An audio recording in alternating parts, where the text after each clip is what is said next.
महाराष्ट्र में भले ही शिंदे गुट और बीजेपी ने सरकार बना ली हो, लेकिन निकाय चुनाव में ये जोड़ी कुछ सीटों पर एक दूसरे की विरोधी बनने वाली है। बीजेपी के साथ सत्ता में साझेदार शिंदे खेमा महाराष्ट्र चुनाव में कई सीटों पर अकेले ही दम भरने वाला है। ये दम सरकार को बेदम कर सकता है। इसी संकेत को लेकर सियासी घमासान छिड़ गया है, जिसका फायदा विरोधी दलों को होगा। महाराष्ट्र में बीजेपी और शिंदे गुट का गठबंधन क्या मजबूरी है?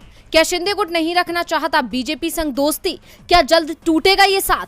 सियासी गलियारों में इस वक्त इन सवालों का शोर सुनाई दे रहा है। इसकी वजह नगर निकाय के चुनाव है। दरअसल मुख्यमंत्री एकनाथ शिंदे के नेतृत्व वाला शिवसेना का खेमा और बीजेपी कुछ सीटों पर गठबंधन में तो कुछ पर आमने सामने निकाय चुनाव लड़ेंगी।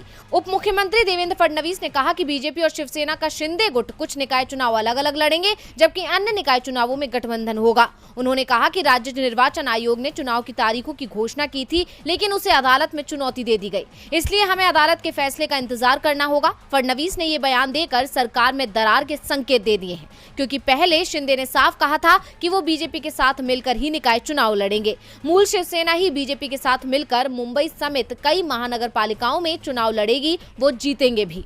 लेकिन अब इस ऐलान से इतर फडणवीस ने अलग चुनाव लड़ने की बात कही है, जिससे विरोधियों को फायदा मिलने की उम्मीद है। दरअसल अगले साल देश की सबसे अमीर महानगर पालिका मुंबई में निकाय चुनाव होने वाले हैं, जिसमें शिंदे और बीजेपी को उद्धव गुट के साथ ही कांग्रेस आकामपाल जैसे दलों से चुनौती मिलने वाली है।